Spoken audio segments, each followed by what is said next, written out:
What's up, guys? My name is Dr. Kyle Paxton. I'm a physical therapist with Performance Care Clinics here in the Tampa Bay area. And welcome to your active mobility day. So we're gonna do 25-30 minutes of some really good mobility drills.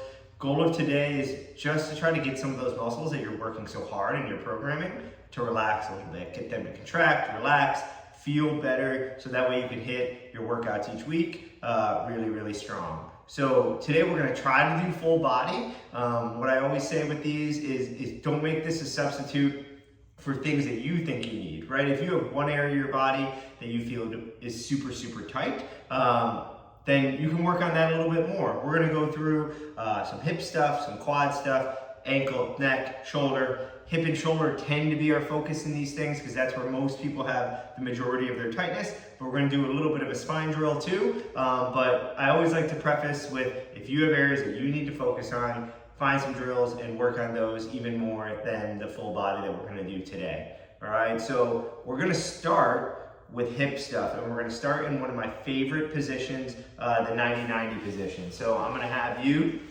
get into this position here. The reason it's called 90-90 is this front knee will be at 90 degrees and your back knee will be at 90 degrees, okay? That is gonna be a really good base position for us to be able to do a lot of different hip mobility drills out of. This first one's just gonna get that glute to stretch out a little bit, okay? So what we're gonna do is we're gonna make sure our chest is up nice and tall, and we're gonna work on hinging down towards that front shin until you feel a moderate stretch.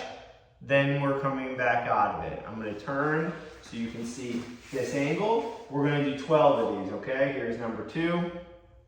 Hinging, don't let that back round. Make sure it stays nice and straight. That way we make sure the movement is coming from the glute. Number 3 here. Good.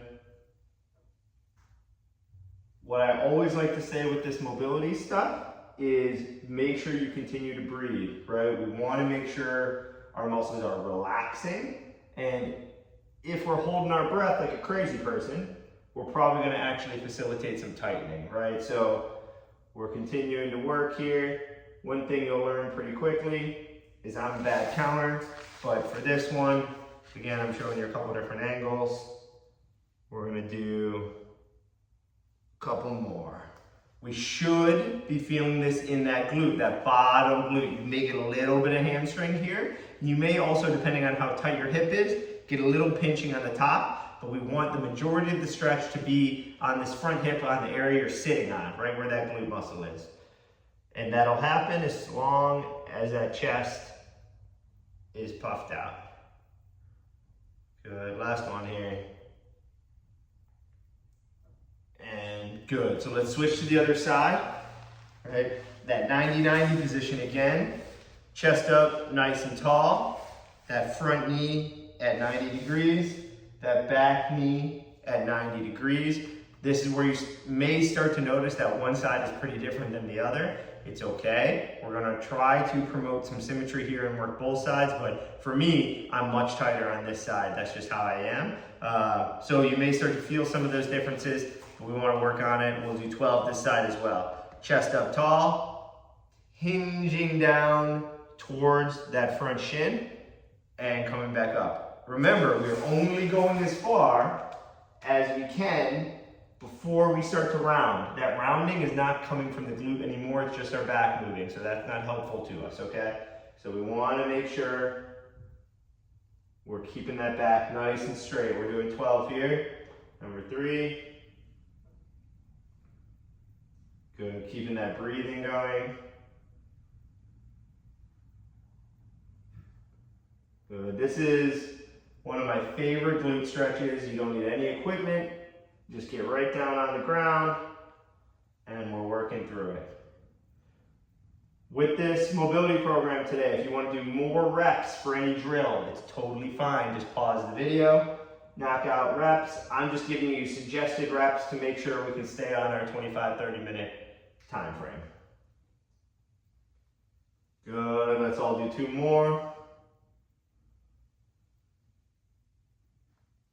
Breathing here, and then last one. way down to that shin, or as close as you can, and coming back up. So that one is a 90-90 glute stretch, right? This 90-90 position is a really great base to get a lot of different hip mobility drills out of. But that glute stretch, as you know, we're using our glutes a lot in our lunges, our squats, our hinges, all of those types of things.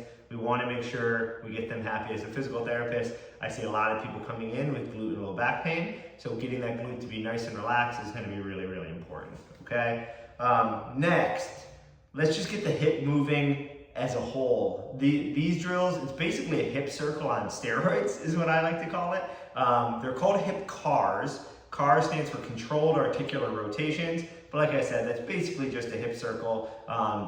The way it's different is we want to go very, very slow, and there's a particular pattern of movement that we want to take your hip through, and that's going to force us to have to lengthen every single muscle around that hip joint, and that gives us the best recovery, okay? We're going to do this in a hands and knees position, but you can also do it in standing as well. I like the hands and knees just because I think it allows you to compensate less with your low back.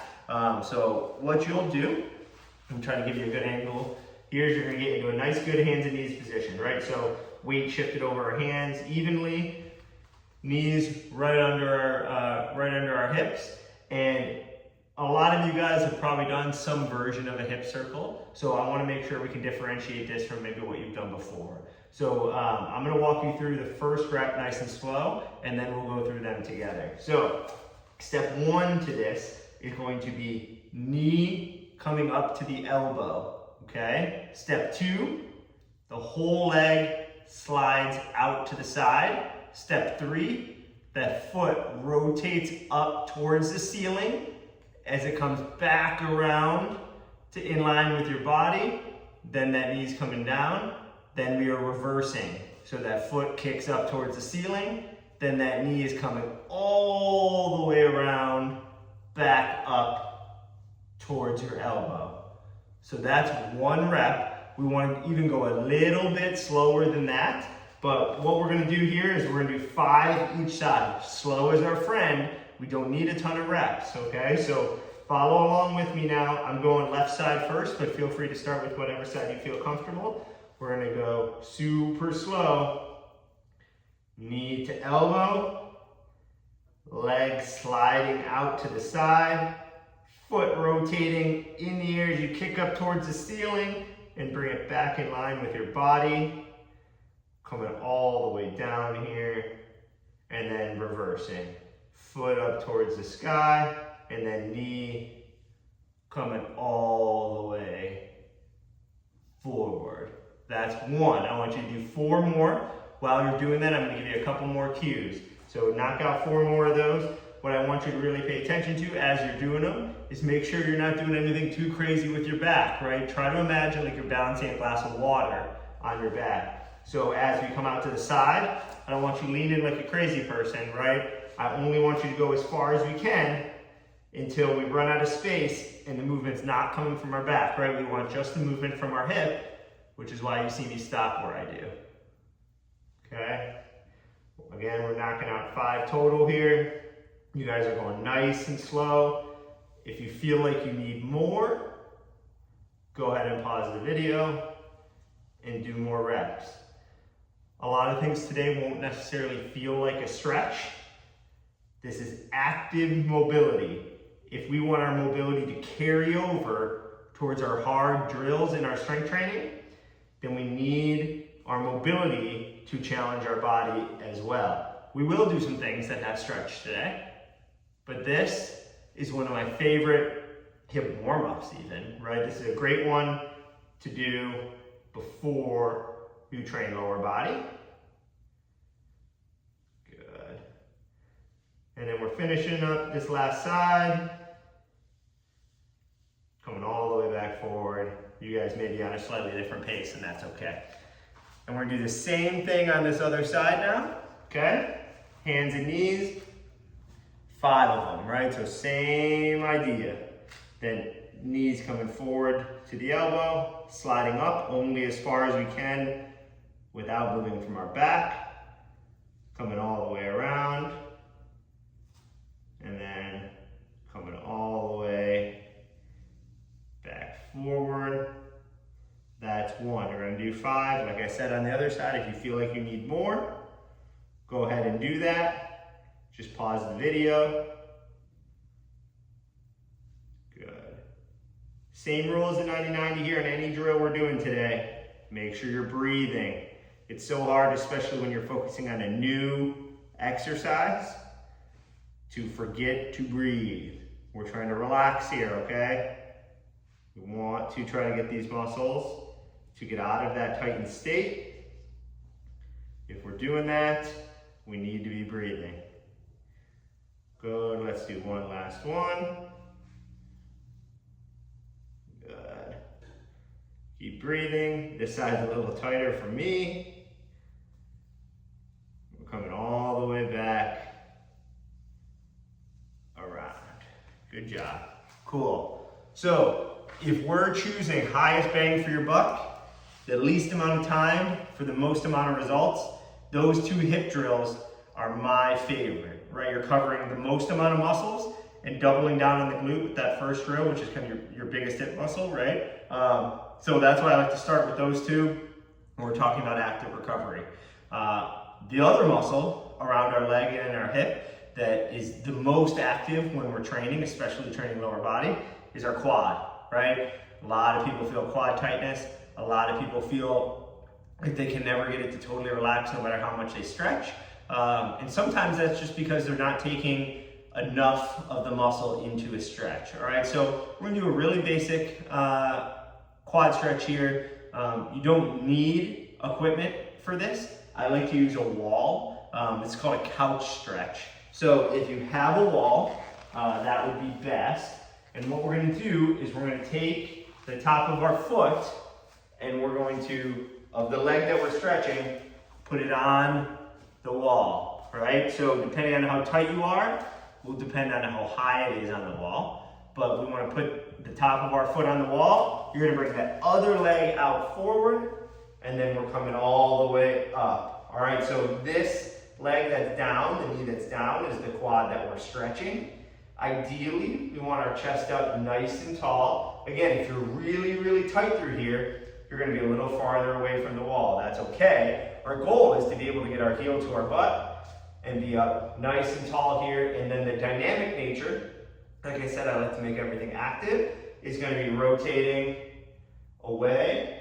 We're gonna rotate away and hold 10 seconds. You'll feel an increase in stretch when you rotate away there. Holding for 10, holding, 5, 4, 3, 2, and relax and come back out of it. But we're gonna stay in this stretch the whole time. And then we'll rotate away again.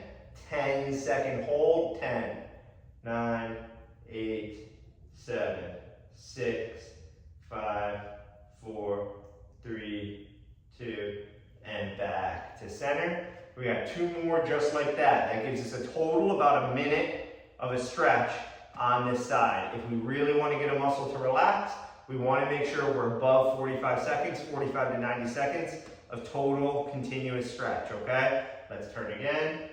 10 seconds, holding, holding, holding. Good, breathing here. And then rotating back out of it, and then we're gonna do 1 more. Here we go, and rotate. Rotate, holding, holding.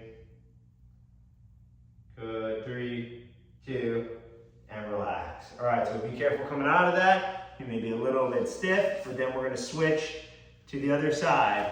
So your other foot's gonna go on the wall. Your other knee's gonna come out forward like this, just like we did. I know this angle's not great because it's kind of hiding my stretch leg, but you guys should get the idea now. We're gonna be up nice and tall, and we're rotating over that front leg. And we're holding for 10. We're breathing, we're trying to rotate as far as we can. I like this drill too as a transition because our next drill is gonna be spine-based, and rotation is our friend, right? A lot of people who have tightness through that back and back to center. And rotating again, tightness through that low back area. We just don't get enough rotation in our lives, right? Everything is kind of forward and backwards. So this is a good intro to some of that rotation with what we're gonna do next with the spine and rotating back to center. But it's also a really great quad stretch. A lot of people are just doing the standing, grab their foot and try to stretch their quad. You don't get enough of the muscle there involved a lot of times to move the needle. So this is a really, really great variation that hopefully will allow you to feel good. We use our quads and rotate back to center. Let's do one more after this one.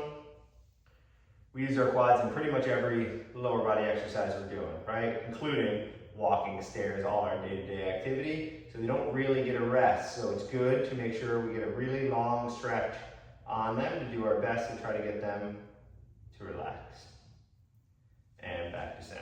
Good job. Okay, so those are my 3 favorite lower body drills. I think if you have to choose 3 because you're in a rush or don't have a lot of time, despite me talking, it still only is about 10-15 minutes, right? You could cut that to a third if you're just doing it on your own. So it's 5 quick minutes of easy work if you're just knocking those out really quickly, and those will really get your lower body feeling good.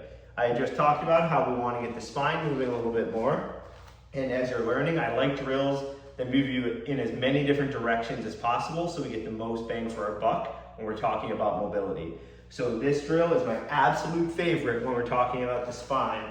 So you're going to be in a half kneeling position, right? So there's a little bit of balance challenge here. If you feel like you need to be closer to a wall, you can, but we're going to be in a half kneeling position and we're going to work on a bunch of movements of the spine.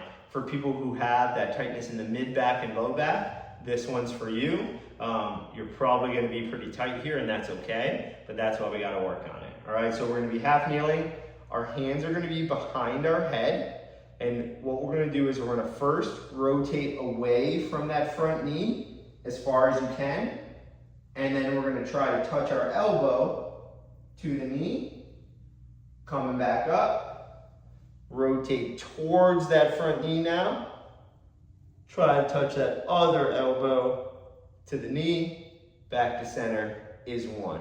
So notice we're moving in every plane of motion through the spine. We get side bending, forward, rotation. This is moving our joints in as many different directions as possible. You may find one is tighter than the other, and that's okay. But I really want you guys to try to work through it nice and slow. So rotating to the right, down, left, down, back to center is 1. Let's try 8 each side here. So we already did 1. Let's rotate again. If you feel like you need more or less, you can pause the video, fast forward, go back, okay? Rotate away, side bending down, rotating towards that front knee, side bending down, and repeating. Rotate away, side bending down, rotate towards, side bending down. Keep going, we're gonna knock out 8. You go at your own pace. I'm going to show you a couple different angles here just so you can see everything. Good. Rotating, side bending. Rotate away. Side bend. Good. So we're just getting all of that rotation. Make sure you grab all of it. The reason I like to put the hands behind the neck is it stops you from compensating really weird from the neck. We'll do a neck stretch a little bit later, but we want to make sure we're rotating. Once you finish 8 that side, then you're going to switch to the other knee forward and you're going to repeat again, okay? So we're going to rotate away from that front knee, side bending down, up, rotate towards that front knee, side bending down, back up, back to center is 1. You're going to do 8 of those. And a reminder, breathe, especially once we start moving that rib cage.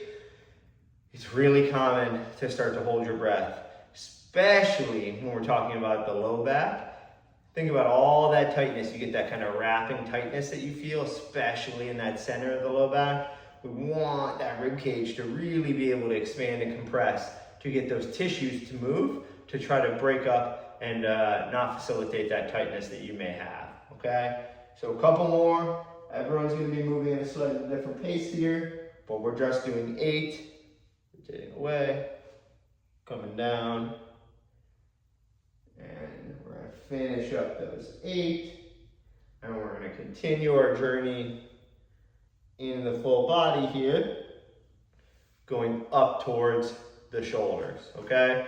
So we did some hip stuff, some quad stuff, worked our way up into a really high bang for your buck spine movement.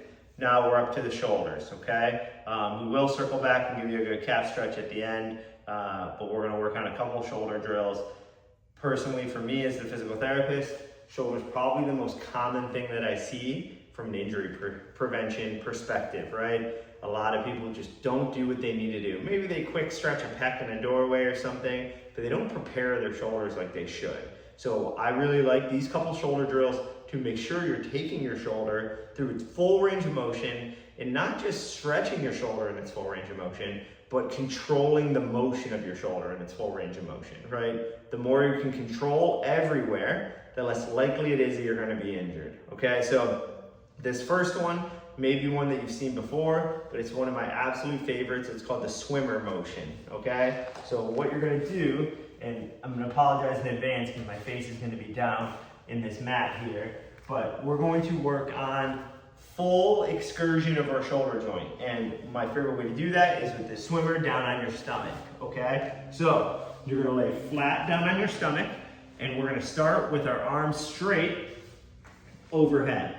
I'm gonna show you with just one arm first, okay? But you can do it both arms at the same time if you prefer. But just so I can talk through it a little bit better, I'm gonna show you one arm. So you can notice here, my thumbs are up, all right? What I like to do with the head, I'm not gonna do it right now so I can talk to you, but you wanna try to relax it down. You can put a yoga block under your forehead. If you're doing just one arm, you can rest your forehead on your fist on the ground as well.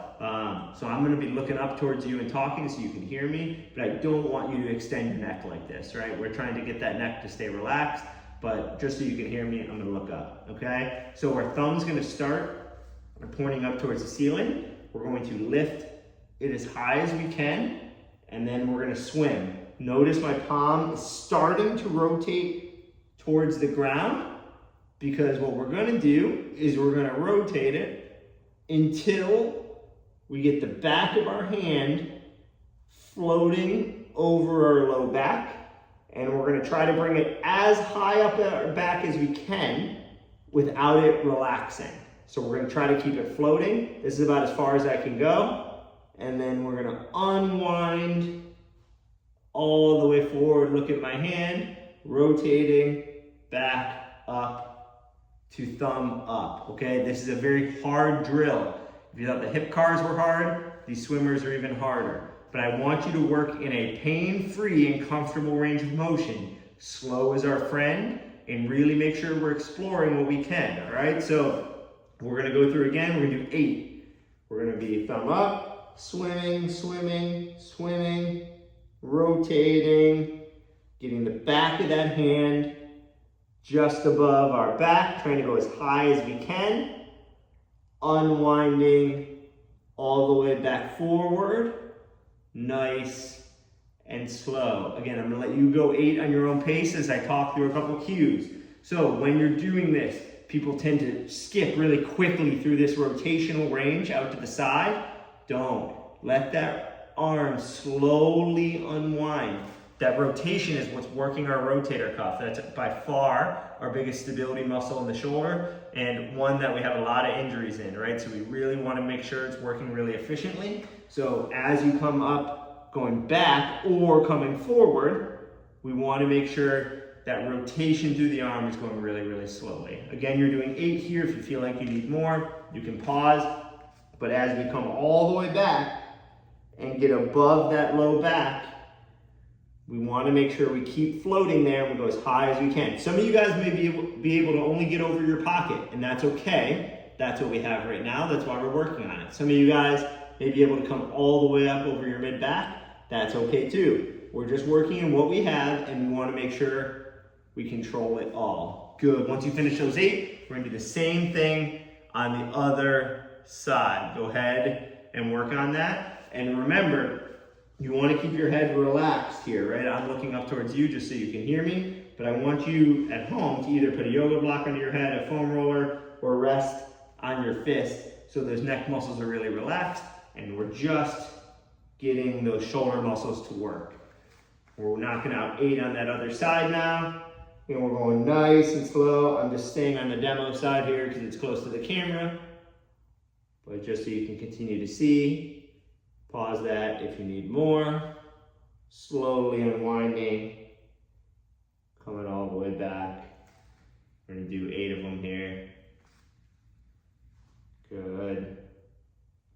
All the way up that low back, make sure we're breathing. Don't let that hand rest on your back, keep it active and reverse right back into the other direction. And come all the way up. Good, finish up those last ones there. And once you're done, why don't you get up into a sitting position on the ground. For this one, I don't really care what position you're sitting in. You can be like, what do they call this nowadays? Crisscross applesauce is comfortable to me. You can be in a side sitting. I just want you to be in a position where we can sit up nice and tall, because what we're gonna do is we're gonna get those shoulder blades moving. All right, so you guys should all be done with your 8 each side of those swimmers. That's a hard drill. Those swimmers are really challenging. You're gonna find areas of that range of motion that you struggle with, and that's okay. Don't speed past them. Work on those hard ranges. Those are the ranges you're most likely gonna be injured in, so we wanna make sure you own them, all right? If you had to choose one drill to work on for your shoulder, that swimmer is the one, and that's why we start with it, okay? This next one is gonna be trying to get these shoulder blades to move. I see a lot of people who kind of naturally are always moving these shoulder blades around. I wanna give you just a structured way to work on that, okay? So we're gonna be sitting up nice and tall. All we're gonna do is we're going to bring those shoulders forward, up, and then bringing them back and down. We're making a big circle with those shoulder blades. They're gonna come forward again, then we're coming up, and then we're back and down. So we're gonna be going this direction first, right? So we're gonna do 12 in each direction of the circle. So forward, up, back and down, all the way around, back to forward, up. Notice the speed that I'm going is nice and slow. You may find that a certain range of motion here, maybe it's forward, maybe it's up, maybe it's back and down. You feel more stretch or challenge than other ranges. Coming back forward, coming up. Notice you can do really anything with your hands here. I sometimes like to lock them together. That way, the motion, you can really isolate and feel it coming from those shoulder blades. Sometimes if you have your hands out here, you get a little less motion from the shoulder blades because you're moving your elbows and stuff, right? So I like to lock them here. And coming forward and up, down and back, and forward again. We're doing 12 here, right? So we're almost done. If you feel like you need more, this feels really good. You can do more, like we can do with any of these drills. Coming up, coming back, and down. Good, so now we're gonna reverse it, right? So we're gonna go back and down first, then we're coming up, then we're kind of rounding forward and down into that back and down, up, into forward, back and down, right? So sometimes people really have, we're gonna do 12 of these, sometimes people really have a challenge figuring out how to make that circle. They may be good at coordinating one direction, maybe the forward circle or the backward circle, but when you change, it's a really good motor control drill. It really makes your brain have to figure out what the heck is going on in these shoulders. So we're coming up now, then forward, forward and down, right into that down and back, coming out of that down and back into the up, coming all the way forward and down. These feel really good usually. We don't get enough motion from our shoulder blades. They usually just like to sit on our back. We're doing 12 here, so giving some really conscious framework to move them can really help us, right? So when we're doing these shrugs too, we're taking some pressure off of those upper traps, which we're gonna stretch in a second. but we really want to make sure we're getting movement here. We have 20 plus muscles that attach to our shoulder blades, so we're getting a lot of muscles to lengthen and shorten as we're working on these. All right, so we did 12 each direction there. If there's one direction you preferred, you can double down on that and work a little bit more. But really the key with this is make sure you're going both directions of that circle so we have our muscles moving in as many different directions as possible, okay?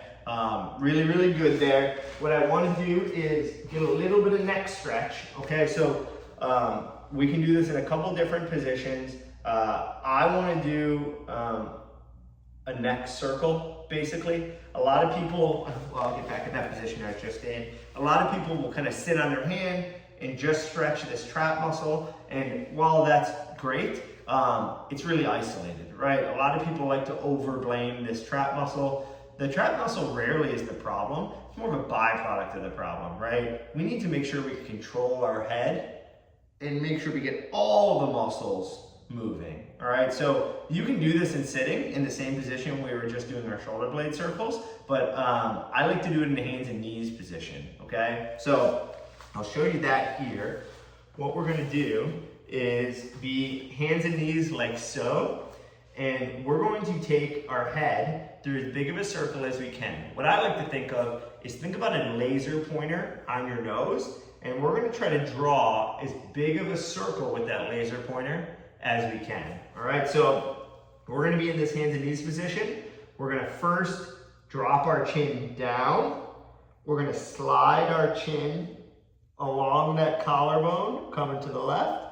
Then we're gonna try to make as big of a circle with that laser pointer as we can to bring our chin all the way to that other shoulder. And then sliding along that collarbone back to center, and then we're gonna reverse it.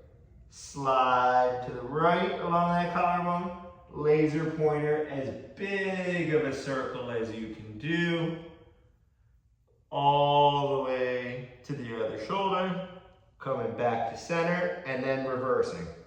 So we're gonna do 8 each way. Go at your own pace, but notice slow and steady is your friend. This should be pain-free. If you feel that any range, like for example, if this range was really painful for me, just do a little bit less. That's okay, we're not here to fight through any pain. We're just trying to control all of our range of motion.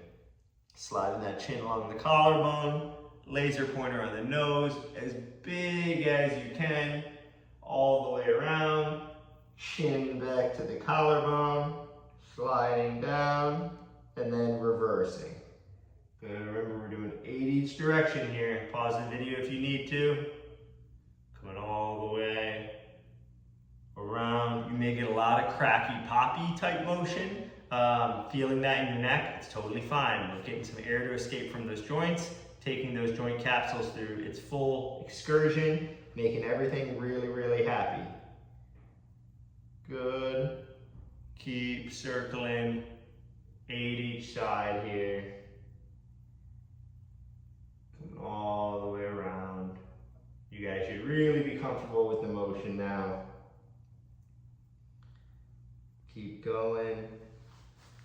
I'm going to talk through a couple other things as you're finishing up. As that chin comes down along that collarbone, really make sure we're keeping it in contact with that collarbone as we come across.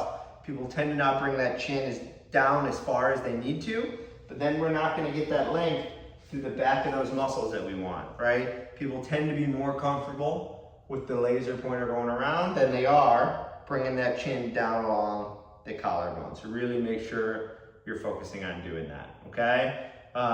Good, so that's a really, really great way to take your neck through its full range of motion. And like I said, I promised that we were gonna come back to the lower leg at the very end here. We need to get a good calf stretch. Calf, Achilles, plantar fasciitis, those are really common areas to have issues, especially from overtraining. So the goal of today is to give you structured recovery. This is an area we have to work on. Like everything else, we're gonna do our highest bang for our buck drill today. This is gonna get our plantar fascia, our Achilles, and our calf stretching all in one drill instead of, for example, just doing a traditional calf stretch, okay? So to do this, you'll need a wall again. I'm gonna show you with my left leg here so you can see, but we're gonna put our foot up on the wall. Most people will have trim in some capacity on the wall. I want you to put your foot on the wall so it's just to the top of that trim. I don't want it flat. Your toes have to be on the wall, okay? You're gonna keep your foot on the wall and then you're gonna drive your knee towards the wall. We need to be very aware here though. What I do not want is foot on the wall. As you drive your knee, your foot starts to slide down, okay? We're only driving our knee as far forward as we can before our foot starts to slide down. Maybe your knee touches the wall, maybe it doesn't, but we need to make sure that foot is not sliding down the wall. So if you have socks on, you can do it with shoes or bare feet, or just be aware of it, but our foot's going just above the trim, knees driving forward as far as we can. Once we're there, we're gonna hold for 15 seconds. And we're gonna do this 3 times total. Again, trying to get to that 45-second threshold. Some people will touch the wall, some people will not, okay? It's totally fine. Everyone will feel this in slightly different positions, and we're coming back out of that for a second. Good, foot's up on the trim, and then we're driving that knee forward. Some people will feel it in the bottom of their foot. Some people will feel their toes. Some people will feel it in their Achilles, and then some people will feel it up in their calf. I'm not worried about where you feel it, and coming back out of it. Good, and then we're driving back forward. This is number 3, we're doing 4 total, or 3 total, sorry, this is the last one. I'm not worried about where you feel it. I just want you to make sure we're doing the whole time and our position is correct. Where you feel it could change day to day based on what we're working, and that's okay. And coming back out of it. All right, we're gonna do this other side now. So whichever foot you didn't do, we're gonna switch it. So foot's up to the top of that trim, or maybe even just over it, depending on the height of your trim. Keeping our foot on the wall, not letting it slide down, and driving our knee as far forward as we can before that foot starts to slide, okay? Our goal for everyone should be pretty darn close to this wall. My knee is probably like a 1/4 inch away from the wall right now. That's where we want to get you. If you are very far away from the wall, 2-3 inches away from the wall, we really need to work on this. Coming back out of that stretch, 3 sets of 15 seconds here, going back into it. But a lot of people who come into my office will have tightness in this area because all they're really ever doing is stretching the calf. And the calf stretch position, you know, a more traditional calf stretch, just doesn't engage the bottom of the foot or the Achilles as much as this position does. So this will just give you a little more bang for your buck, shifting back out of it. Last one here. And the goal of today really is just to give you some structure to take you through a recovery day, okay? Not to say any one of these exercises is perfect. You can vary them, but we want to get you in the routine of carving out a day of your week to really work on taking care of your body. It's not all about, and coming back out of that, it's not all about just lifting heavy weights. We want to make sure we're recovering so you don't end up in my office and have to take 6 weeks off of training, okay? So I'm Dr. Kyle Paxton as a reminder. You're gonna get another video of this in the second half of your program. We're gonna switch it up a little bit, so stay tuned for that. But follow along. Anytime you're working through this, feel free to pause. You can always add in drills that you feel like are more targeted to what you're feeling tension in that day. That's okay. This is just a really good base to be able to follow and get you to carve out 1 day a week to be able to focus on your body. If you have any questions, you can come see us at Performance Care Clinics. We're more than happy to help you out if you got pain or irritation. But we'll see you in a couple more weeks with our second video. Thank you.